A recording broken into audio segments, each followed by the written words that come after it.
Welcome to this profound teaching. Before we dive into this transformative journey, remember to like and subscribe, and let the bell guide you back. Let's stay connected. Let us now delve into the wisdom. Neville Goddard, 1944. Feeling I's the Secret. Foreword. This book is concerned with the art of realizing your desire. It gives you an account of the mechanism used in the production of the visible world. It is a small book, but not slight. There is a treasure in it, a clearly defined road to the realization of your dreams. Were it possible to carry conviction to another by means of reasoned arguments and detailed instances, this book would be many times its size. It is seldom possible, however, to do so by means of written statements or arguments, since to the suspended judgment, it always seems plausible to say that the author was dishonest or deluded, and, therefore, his evidence was tainted. Consequently, I have purposely omitted all arguments and testimonials, and simply challenge the open-minded reader to practice the law of consciousness as revealed in this book. Personal success will prove far more convincing than all the books that could be written on the subject. Neville. Chapter 1. Law and its operation. The world, and all within it, is man's conditioned consciousness, objectified. Consciousness is the cause as well as the substance of the entire world. So it is to consciousness that we must turn, if we would discover the secret of creation. Knowledge of the law of consciousness and the method of operating this law will enable you to accomplish all you desire in life. Armed with a working knowledge of this law, you can build and maintain an ideal world. Consciousness is the one and only reality, not figuratively, but actually. This reality may, for the sake of clarity, be likened unto a stream which is divided into two parts, the conscious and the subconscious. In order to intelligently operate the law of consciousness, it is necessary to understand the relationship between the conscious and the subconscious. The conscious is personal and selective. The subconscious is impersonal and non-selective. The conscious is the realm of effect. The subconscious is the realm of cause. These two aspects are the male and female divisions of consciousness. The conscious is male. The subconscious is female. The conscious generates ideas and impresses these ideas on the subconscious. The subconscious receives ideas and gives form and expression to them. By this law, first conceiving an idea and then impressing the idea conceived on the subconscious, all things evolve out of consciousness, and without this sequence, there is not anything made that is made. The conscious impresses the subconscious, while the subconscious expresses all that is impressed upon it. The subconscious does not originate ideas, but accepts as true those which the conscious mind feels to be true, and, in a way known only to itself, objectifies the accepted ideas. Therefore, through his power to imagine and feel, and his freedom to choose the idea he will entertain, man has control over creation. Control of the subconscious is accomplished through control of your ideas and feelings. The mechanism of creation is hidden in the very depth of the subconscious, the female aspect or womb of creation. The subconscious transcends reason and is independent of induction. It contemplates a feeling as a fact existing within itself, and on this assumption proceeds to give expression to it. The creative process begins with an idea, and its cycle runs its course as a feeling, and ends in a volition to act. Ideas are impressed on the subconscious through the medium of feeling. No idea can be impressed on the subconscious until it is felt, but once felt, be it good, bad, or indifferent, it must be expressed. Feeling is the one and only medium through which ideas are conveyed to the subconscious. Therefore, the man who does not control his feeling may easily impress the subconscious with undesirable states. By control of feeling is not meant restraint or suppression of your feeling, but rather the disciplining of self to imagine and entertain only such feeling as contributes to your happiness. Control of your feeling is all important to a full and happy life. Never entertain an undesirable feeling, nor think sympathetically about wrong in any shape or form. Do not dwell on the imperfection of yourself or others. To do so is to impress the subconscious with these limitations. What you do not want done unto you, do not feel that it is done unto you or another. This is the whole law of a full and happy life. Everything else is commentary. Every feeling makes a subconscious impression and, unless it is counteracted by a more powerful feeling of an opposite nature, must be expressed. The dominant of two feelings is the one expressed. I am healthy is a stronger feeling than I will be healthy. To feel I will be is to confess I am not. I am is stronger than I am not. What you feel you are always dominates what you feel you would like to be. Therefore, to be realized, the wish must be felt as a state that is rather than a state that is not. Sensation precedes manifestation, and is the foundation upon which all manifestation rests. Be careful of your moods and feelings, for there is an unbroken connection between your feelings and your visible world. Your body is an emotional filter and bears the unmistakable marks of your prevalent emotions. Emotional disturbances, especially suppressed emotions, are the causes of all disease. To feel intensely about a wrong without voicing or expressing that feeling is the beginning of disease, dis-ease, in both body and environment. Do not entertain the feeling of regret or failure for frustration or detachment from your objective results in disease. Think feelingly only of the state you desire to realize.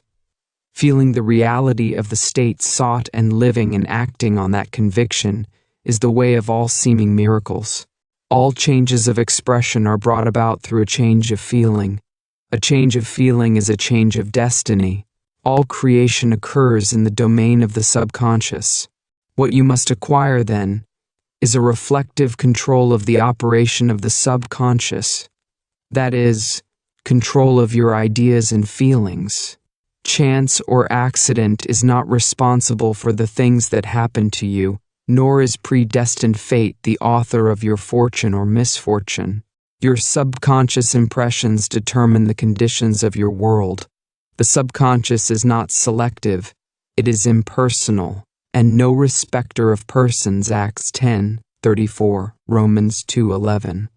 The subconscious is not concerned with the truth or falsity of your feeling. It always accepts as true that which you feel to be true. Feeling is the assent of the subconscious to the truth of that which is declared to be true. Because of this quality of the subconscious, there is nothing impossible to man. Whatever the mind of man can conceive and feel as true, the subconscious can and must objectify. Your feelings create the pattern from which your world is fashioned, and a change of feeling is a change of pattern. The subconscious never fails to express that which has been impressed upon it. The moment it receives an impression, it begins to work out the ways of its expression. It accepts the feeling impressed upon it, your feeling, as a fact existing within itself, and immediately sets about to produce in the outer or objective world the exact likeness of that feeling. The subconscious never alters the accepted beliefs of man. It outpictures them to the last detail, whether or not they are beneficial. To impress the subconscious with the desirable state, you must assume the feeling that would be yours had you already realized your wish. In defining your objective, you must be concerned only with the objective itself. The manner of expression or the difficulties involved are not to be considered by you. To think feelingly on any state impresses it on the subconscious. Therefore, if you dwell on difficulties, barriers, or delay, the subconscious, by its very non-selective nature, accepts the feeling of difficulties and obstacles as your request and proceeds to produce them in your outer world. The subconscious is the womb of creation. It receives the idea unto itself through the feelings of man. It never changes the idea received, but always gives it form. Hence, the subconscious outpictures the idea in the image and likeness of the feeling received. To feel a state as hopeless or impossible is to impress the subconscious with the idea of failure.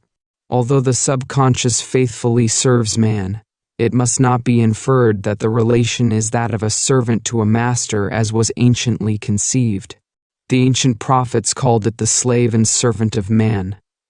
St. Paul personified it as a woman and said, "The woman should be subject to man in everything." Ephesians 5:24, also 1 Corinthians 14:34, Ephesians 5:22, Colossians 3:18, 1 Peter 3:1. The subconscious does serve man and faithfully gives form to his feelings. However, the subconscious has a distinct distaste for compulsion and responds to persuasion rather than to command. Consequently, it resembles the beloved wife more than the servant. The husband is head of the wife. Ephesians 5:23 may not be true of man and woman in their earthly relationship, but it is true of the conscious and the subconscious, or the male and female aspects of consciousness, the mystery to which Paul referred when he wrote, "This is a great mystery," 5:32. He that loveth his wife loveth himself, 5:28, and they two shall be one flesh, 5:31, is simply the mystery of consciousness. Consciousness is really one and undivided, but for creation's sake, it appears to be divided into two. The conscious objective or male aspect truly is the head and dominates the subconscious's subjective or female aspect. However, this leadership is not that of the tyrant, but of the lover.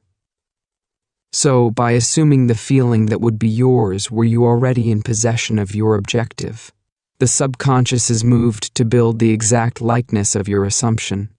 Your desires are not subconsciously accepted until you assume the feeling of their reality, for only through feeling is an idea subconsciously accepted, and only through this subconscious acceptance is it ever expressed. It is easier to ascribe your feeling to events in the world than to admit that the conditions of the world reflect your feeling. However, it is eternally true that the outside mirrors the inside. As within, so without. As above, so below. As below, so above. As within, so without. As without, so within. Correspondence.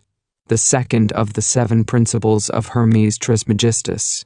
A man can receive nothing unless it is given him from heaven, John 3:27, and the kingdom of heaven is within you. Luke 17:21. Nothing comes from without. All things come from within, from the subconscious. It is impossible for you to see other than the contents of your consciousness. Your world in its every detail is your consciousness objectified. Objective states bear witness of subconscious impressions. A change of impression results in a change of expression. The subconscious accepts as true that which you feel as true, and because creation is the result of subconscious impressions, you, by your feeling, determine creation. You are already that which you want to be, and your refusal to believe this is the only reason you do not see it. To seek on the outside for that which you do not feel you are is to seek in vain, for we never find that which we want, we find only that which we are. In short, you express and have only that which you are conscious of being or possessing. To him that hath it is given. Matthew 13:12-25, Luke 8:18, 19:26. Denying the evidence of the senses and appropriating the feeling of the wish fulfilled is the way to the realization of your desire. Mastery of self-control of your thoughts and feelings is your highest achievement. However, until perfect self-control is attained, so that In spite of appearances, you feel all that you want to feel. Use sleep and prayer to aid you in realizing your desired states. These are the 2 gateways into the subconscious. Chapter 2. Sleep. Sleep, the life that occupies 1/3 of our stay on earth, is the natural door into the subconscious. So it is with sleep that we are now concerned. The conscious 2/3 of our life on earth is measured by the degree of attention we give sleep. Our understanding of and delight in what sleep has to bestow will cause us, night after night, to set out for it as though we were keeping an appointment with a lover. In a dream, in a vision of the night, when deep sleep falleth upon men, in slumbering upon the bed, then he openeth the ears of men and sealeth their instruction. Job 33. It is in sleep and in prayer, a state akin to sleep, that man enters the subconscious to make his impressions and receive his instructions. In these states, the conscious and subconscious are creatively joined. The male and female become one flesh. Sleep is the time when the male or conscious mind turns from the world of sense to seek its lover or subconscious self. The subconscious, unlike the woman of the world who marries her husband to change him, has no desire to change the conscious waking state, but loves it as it is, and faithfully reproduces its likeness in the outer world of form. The conditions and events of your life are your children formed from the molds of your subconscious impressions in sleep. They are made in the image and likeness of your innermost feeling, that they may reveal you to yourself. As in heaven, so on earth. Matthew 6:10. Luke 11:2. As in the subconscious, so on earth. Whatever you have in consciousness as you go to sleep is the measure of your expression in the waking 2/3 of your life on earth. Nothing stops you from realizing your objective, save your failure to feel that you are already that which you wish to be, or that you are already in possession of the thing sought.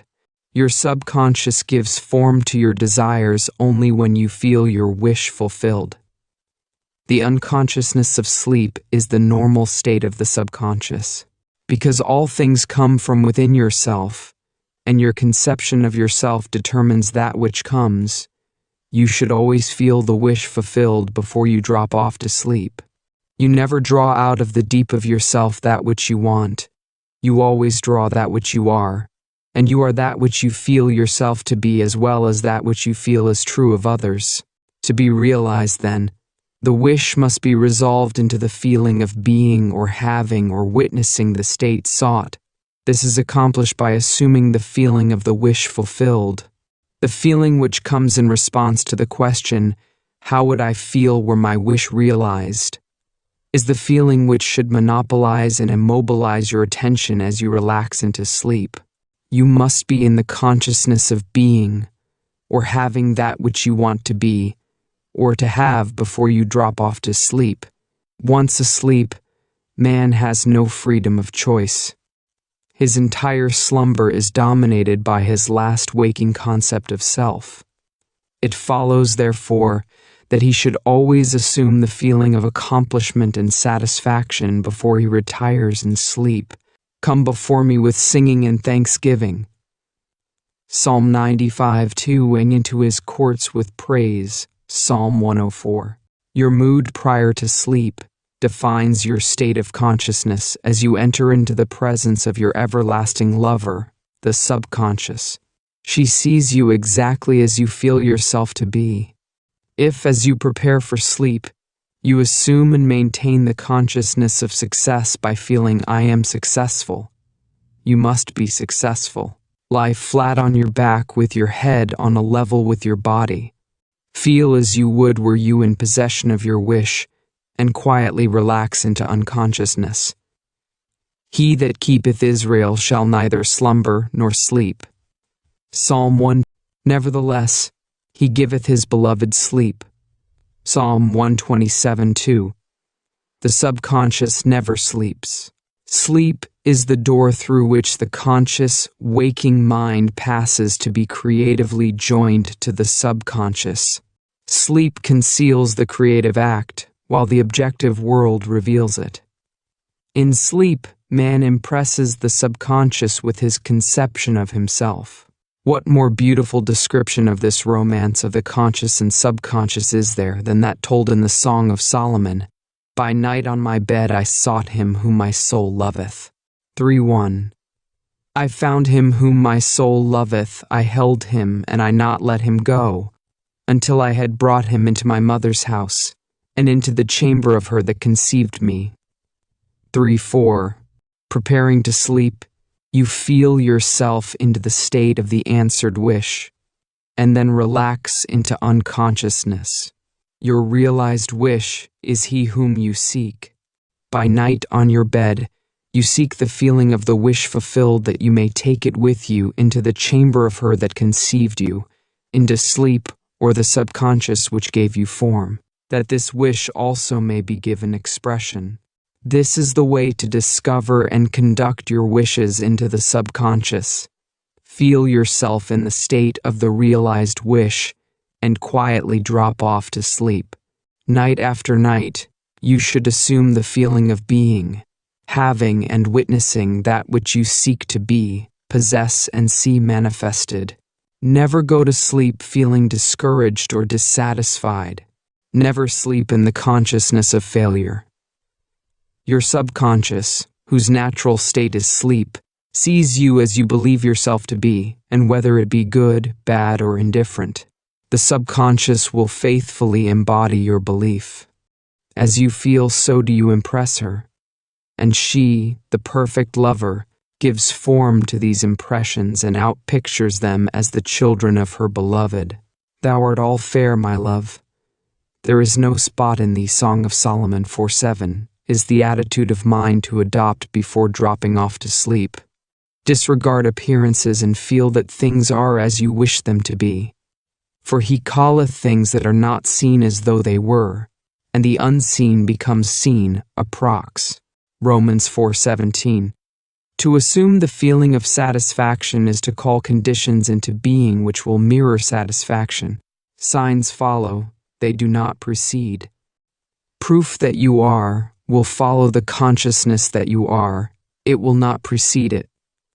You are an eternal dreamer, dreaming non-eternal dreams. Your dreams take form as you assume the feeling of their reality. Do not limit yourself to the past. Knowing that nothing is impossible to consciousness, begin to imagine states beyond the experiences of the past. Whatever the mind of man can imagine, man can realize. All objective, visible states were first subjective, invisible states, and you called them indivisible by assuming the feeling of their reality. The creative process is first imagining, and then believing the state imagined. Always imagine and expect the best. The world cannot change until you change your conception of it. As within, so without.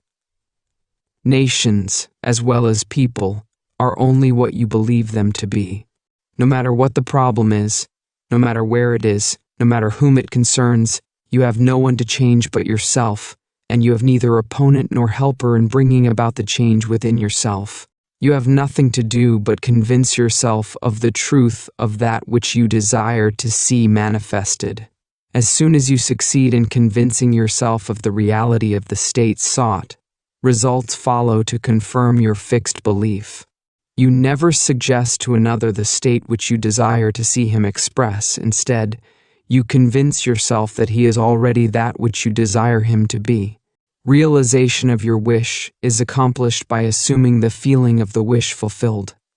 You cannot fail unless you fail to convince yourself of the reality of your wish. A change of belief is confirmed by a change of expression. Every night, as you drop off to sleep, feel satisfied and spotless. For your subjective lover always forms the objective world in the image and likeness of your conception of it, the conception defined by your feeling. The waking 2/3 of your life on earth ever corroborates or bears witness to your subconscious impressions. The actions and events of the day are effects, they are not causes. Free will is only freedom of choice. Choose ye this day whom ye shall serve. Joshua 24:15 is your freedom to choose the kind of mood you assume, but the expression of the mood is the secret of the subconscious. The subconscious receives impressions only through the feelings of man and, in a way known only to itself, gives these impressions form and expression. The actions of man are determined by his subconscious impressions. His illusion of free will, his belief in freedom of action, is but ignorance of the causes which make him act. He thinks himself free because he has forgotten the link between himself and the event. Man awake is under compulsion to express his subconscious impressions.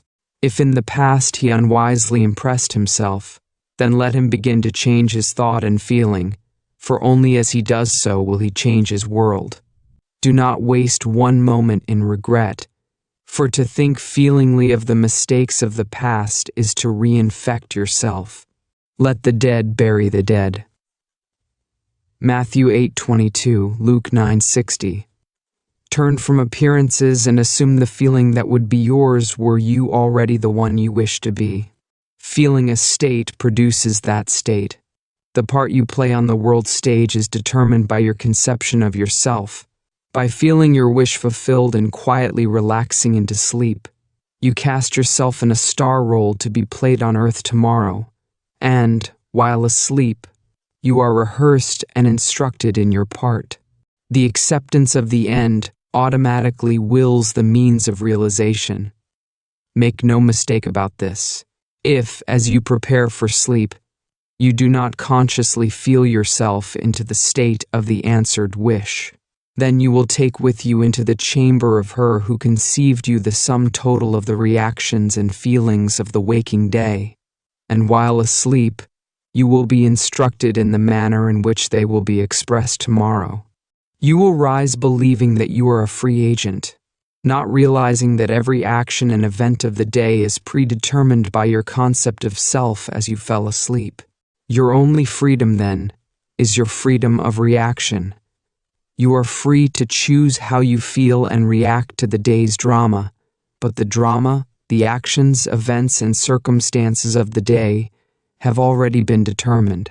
Unless you consciously and purposely define the attitude of mind with which you go to sleep, you unconsciously go to sleep in the composite attitude of mind, made up of all feelings and reactions of the day. Every reaction makes a subconscious impression, and, unless counteracted by an opposite and more dominant feeling, is the cause of future action. Ideas enveloped in feeling are creative actions. Use your divine right wisely. Through your ability to think and feel, you have dominion over all creation. While you are awake, you are a gardener selecting seed for your garden. But except a corn of wheat fall into the ground and die, it abideth alone. But if it die, it bringeth forth much fruit. John. Your conception of yourself as you fall asleep is the seed you drop into the ground of the subconscious. Dropping off to sleep feeling satisfied and happy compels conditions and events to appear in your world which confirm these attitudes of mind. Sleep is the door into heaven. What you take in as a feeling you bring out as a condition, action, or object in space. So sleep in the feeling of the wish fulfilled. Chapter 3. Prayer. Prayer, like sleep, is also an entrance into the subconscious. When you pray, enter into your closet, and when you have shut your door, pray to your Father which is in secret, and your Father which is in secret shall reward you openly. Matthew 6:6. Prayer is an illusion of sleep which diminishes the impression of the outer world and renders the mind more receptive to suggestion from within. The mind in prayer is in a state of relaxation and receptivity, akin to the feeling attained just before dropping off to sleep. Prayer is not so much what you ask for as how you prepare for its reception. Whatsoever things ye desire, when ye pray, believe that you have received them, and ye shall have them. Mark 11:24. The only condition required is that you believe that your prayers are already realized.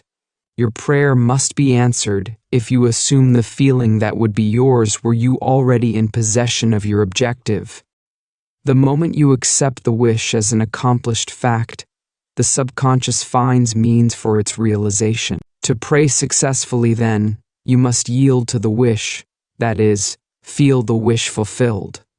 The perfectly disciplined man is always in tune with the wish as an accomplished fact. He knows that consciousness is the one and only reality, that ideas and feelings are facts of consciousness and are as real as objects in space. Therefore, he never entertains a feeling which does not contribute to his happiness. For feelings are the causes of the actions and circumstances of his life. On the other hand, the undisciplined man finds it difficult to believe that which is denied by the senses, and usually accepts or rejects solely on appearances of the senses. Because of this tendency to rely on the evidence of the senses, it is necessary to shut them out before starting to pray, before attempting to feel that which they deny. Whenever you are in the state of mind, "I should like to, but I cannot," the harder you try, the less you are able to yield to the wish. You never attract that which you want, but always attract that which you are conscious of being. Prayer is the art of assuming the feeling of being and having that which you want. When the senses confirm the absence of your wish, all conscious effort to counteract this suggestion is futile and tends to intensify the suggestion. Prayer is the art of yielding to the wish, and not the forcing of the wish. Whenever your feeling is in conflict with your wish, feeling will be the victor. The dominant feeling invariably expresses itself. Prayer must be without effort. In attempting to fix an attitude of mind which is denied by the senses, effort is fatal. To yield successfully to the wish as an accomplished fact, you must create a passive state, a kind of reverie or meditative reflection similar to the feeling which precedes sleep. In such a relaxed state, the mind is turned from the objective world and easily senses the reality of a subjective state. It is a state in which you are conscious and quite able to move or open your eyes, but have no desire to do so. An easy way to create this passive state is to relax in a comfortable chair or on a bed. If on a bed, lie flat on your back with your head on a level with your body, close the eyes and imagine that you are sleepy. Feel, "I am sleepy, so very sleepy." In a little while, a faraway feeling accompanied by a general lassitude and loss of all desire to move envelops you. You feel a pleasant, comfortable rest and not inclined to alter your position, although under other circumstances you would not be at all comfortable. When this passive state is reached, imagine that you have realized your wish, not how it was realized, but simply the wish fulfilled. Imagine and picture, form what you desire to achieve in life, then feel yourself as having already achieved it. Thoughts produce tiny little speech movements, which may be heard in the passive state of prayer as pronouncements from without. However, this degree of passivity is not essential to the realization of your prayers. All that is necessary is to create a passive state and feel the wish fulfilled. All you can possibly need or desire is already yours. You need no helper to give it to you. It is yours now. Call your desires into being by imagining and feeling your wish fulfilled. As the end is accepted, you become totally indifferent as to possible failure, for acceptance of the end wills the means to that end. When you emerge from the moment of prayer, it is as though you were shown the happy and successful end of a play, although you were not shown how that end was achieved. However, having witnessed the end, regardless of any anticlimactic sequence, You remain calm and secure in the knowledge that the end has been perfectly defined. Chapter 4. Feeling. Not by might nor by power, but by my Spirit, saith the Lord of hosts. Zechariah 4:6. Get into the spirit of the state desired by assuming the feeling that would be yours, were you already the one you want to be. As you capture the feeling of the state sought, you are relieved of all effort to make it so, for it is already so. There is a definite feeling associated with every idea in the mind of man. Capture the feeling associated with your realized wish by assuming the feeling that would be yours, were you already in possession of the thing you desire, and your wish will objectify itself. Faith is feeling. According to your faith feeling, be it unto you. Matthew 9:29. You never attract that which you want, but always that which you are. As a man is, so does he see. To him that hath it shall be given, and to him that hath not it shall be taken away. Matthew 13:12, 25-29, Mark 4:25, Luke 8:18, 19-26.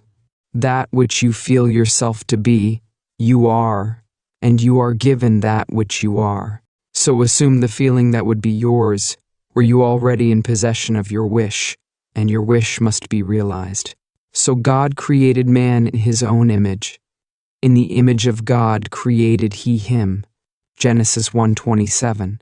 Let this mind be in you, which was also in Christ Jesus, who being in the form of God, thought it not robbery to be equal with God. Philippians 2:5-6. You are that which you believe yourself to be. Instead of believing in God or in Jesus, believe you are God or you are Jesus. He that believeth on me, the works that I do shall he do also. John 14:12 should be, he that believes as I believe, the works that I do shall he do also. Jesus found it not strange to do the works of God, because he believed himself to be God.